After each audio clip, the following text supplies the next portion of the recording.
야, 이렇게 구글 타임라인 우리가 지금 보면서 맞아 이걸로 하면은 뭔가 재판이 달라질 수 있겠다라는 희망을 가진 분도 있을 것 같은데 네. 구글 타임라인의 증거 능력이 입증된 사례가 이전에도 있었습니까? 어떻습니까? 구글 타임라인을 심지어 예. 이제 수사기관이 피고인의 유죄를 증명하기 위한 증거로 쓰인 사례도 꽤 많이 있습니다. 너 여기 갔지? 예. 봐봐, 이 데이터 봐봐 이렇게. 그러니까 저희가 잘 모르는 일반인들이 잘 이제 남의 사건은 잘 모르니까 일반인 보통 사람들의 사건에서는 네. 상당히 많이 쓰이고 있고요. 상당히 많이 유죄의 증거로 구글 타임라인 내역이 뭐 경찰관이 제출할 수도 있고 네. 검찰이 제출할 수도 있고 이렇게 쓰이고 있습니다. 그리고 많이 아실 만한 사건으로는 국정농단 사건 때 그 저희 비선 의료라고 해서 예. 청와대에 방문을 해서 사적인 진료를 보았다 뭐 이런 혐의가 있었어요. 그래서 네. 당시 특검이 수사를 했는데 당시에 특검이 그 해당 의사 분의 이동 경로를 이동 내역 그리고 청와대를 갔냐 안 갔냐를 구글 타임라인을 가지고 유죄 입증을 했거든요. 그럼 당시에 특검도 사용했던 자료고요. 그리고 그 외에 정말 알려지지 않은 수많은 사건에서 많이 쓰였었고요. 무죄의 증거로 쓰인 사례도 많이 있습니다. 뭐 그래요. 예, 뭐 우리가 흔히 얘기하는 버닝썬 게이트 관련해서도 거기서도 경찰관 분의 어떤 분이 뭐 뇌물을 받았다는 혐의를 받았었는데 네. 구글 타임라인 결과상 진술이랑 전혀 다른 곳에 있어서 무죄의 증거로 사용된 사례도 있습니다.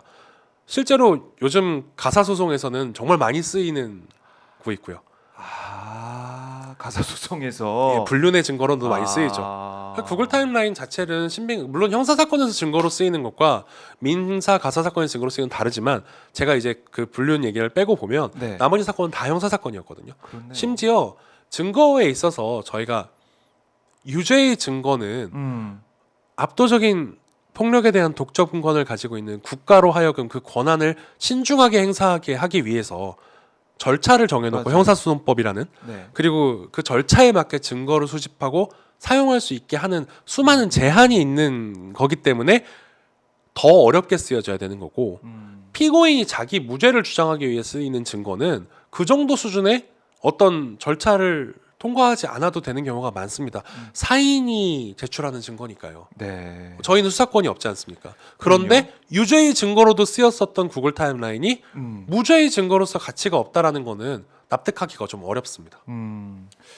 어제 그러면 이게 공판이 있었던 거죠? 공판이 있었는데 검찰에서 의문을 뭐 제기하는 그런 일도 있었지만 어쨌든 3개월간 감정하는 감정인이 법정에서 밝힌 내용은 원시 데이터에 대한 업로드나 변형은 불가능하다라고 네, 맞습니다. 얘기한 사항이기 때문에 이 데이터를 그대로 받아들여야 된다 이렇게 감정인은 보는 거 아니겠습니까? 네, 감정인은 무결하고 동일하다. 정확성에 감정인도. 있어서 다소 오차가 있을 수 있으나 그 정확성에 오차가 있는 부분도 네. 빨간 점이 저렇게 세부적으로 찍혀 있기 때문에 음, 빨간 점들끼리 모여 있는 곳에서 혼자 톡 튀어나온 부분은 네. 잘못 수집된 것이다.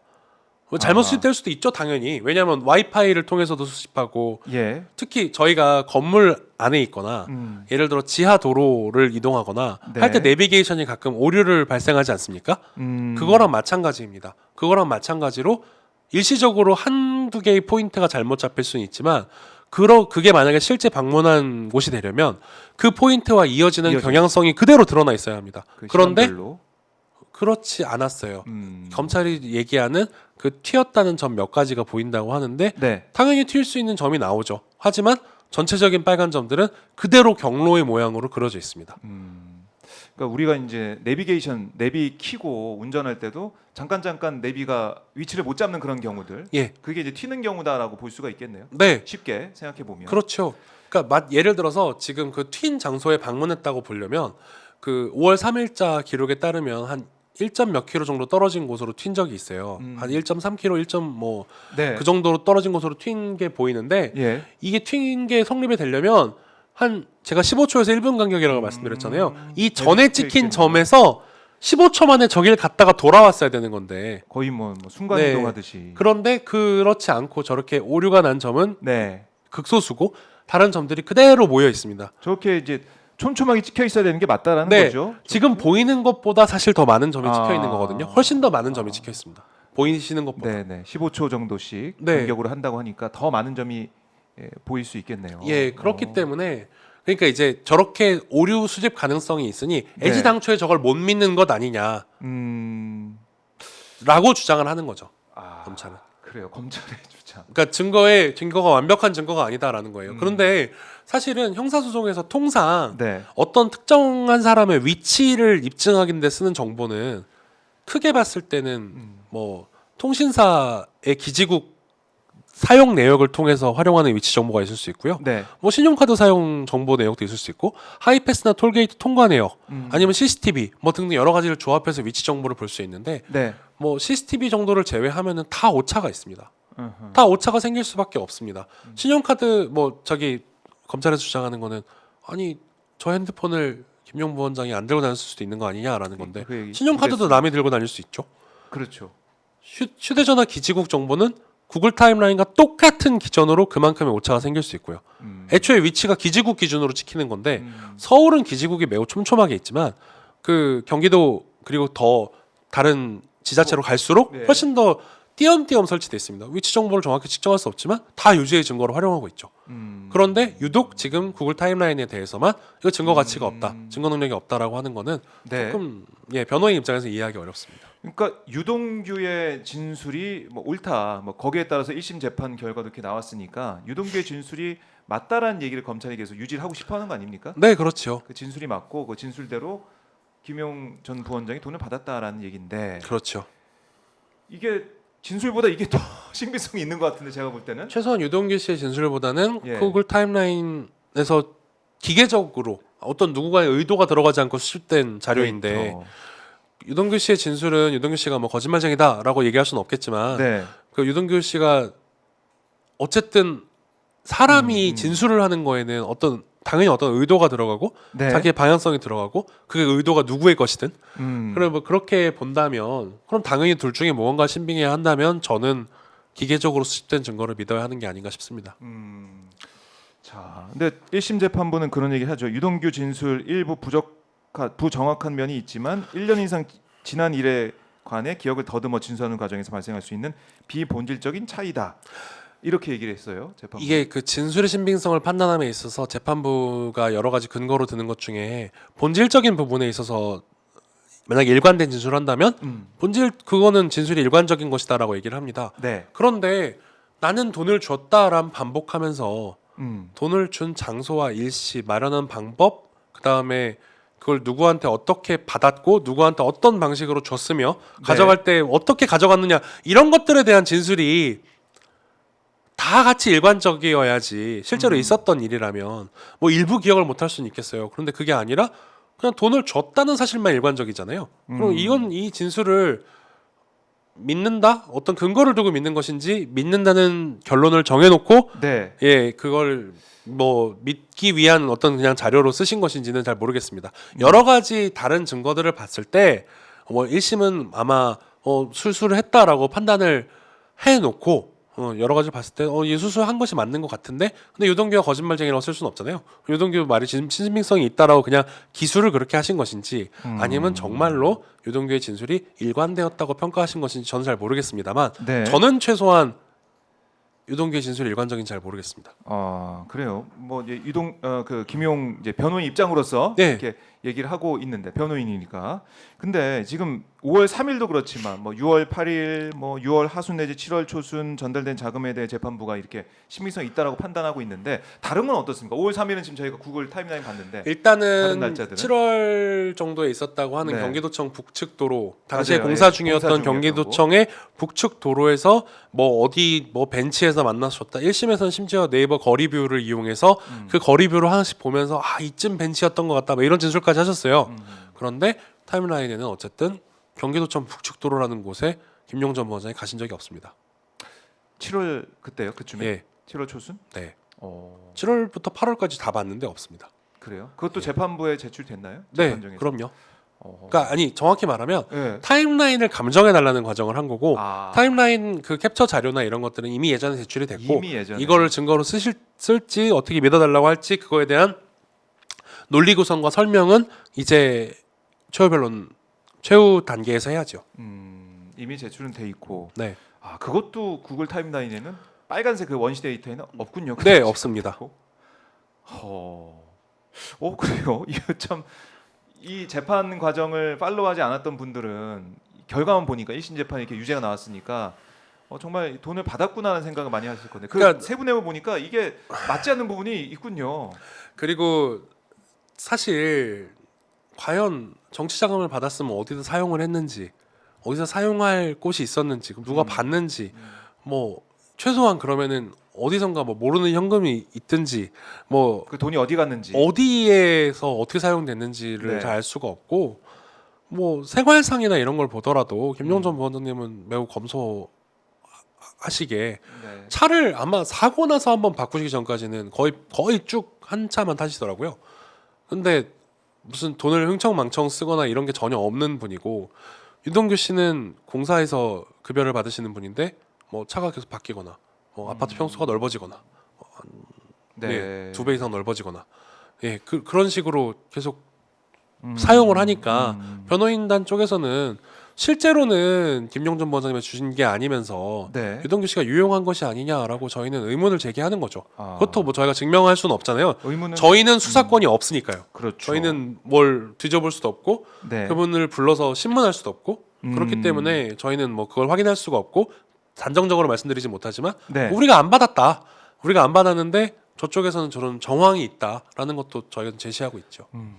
결국에는 이제 김용전 부원장 이렇게 구속돼서 재판도 받고 뭐 보석 나와서 계속 재판을 이어가고 있는 상황이 된 것은 결국 그 위에 이제 이재명 대표가 있기 때문에 이렇게 그 중간 단계로 대장동 일당에게 돈을 받아서 그 돈이 이재명 대표한테 흘러간.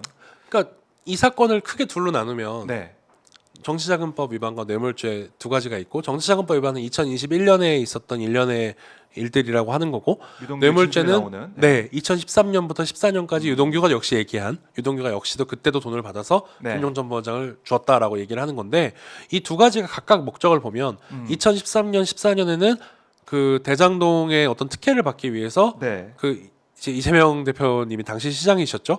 그 시장에게 전달하게 하기 위함 내지는 시의회에 로비를 하기 위함 뭐 이런 목적이라고 하고 정치자금법 같은 경우에는 대놓고 그냥 이재명 대표님의 전 대선에서의 대선 자금이다. 대선 자금이다. 예, 흘러들어갔다. 이렇게 얘기를 하고 있죠. 그럼 만약에 이게 유죄라고 한다면 네.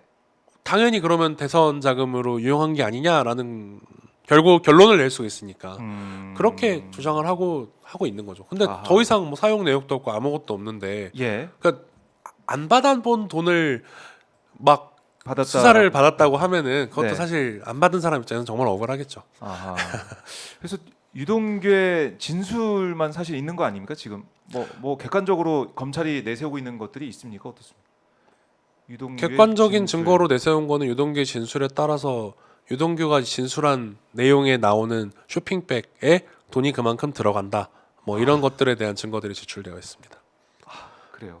그리고 여기 사파리 아까 말씀하셨지만 예, 사파리. 신발 박스인가요? 거기에 넣어가지고 네, 여기 넣고. 그 사실 김용전 가서. 부원장님이 몇 번 얘기하시긴 했는데 네. 그 체구가 좀 크시거든요. 네, 저도 그렇지만 그래서 저한테 그 우리 같은 사람들 아마 뚱뚱한 사람들을 얘기하는 것 같은데 우리 같은 사람들은 5월달에 사파리를 못 입지 않나라고 얘기하신 적도 있고요.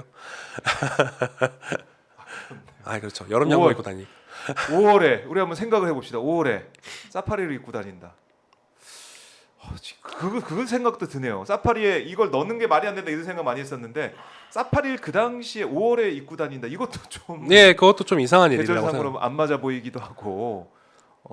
이 근데- 채영 최고 얘기하셨지만. 근데 이게 성립이 되려면 예.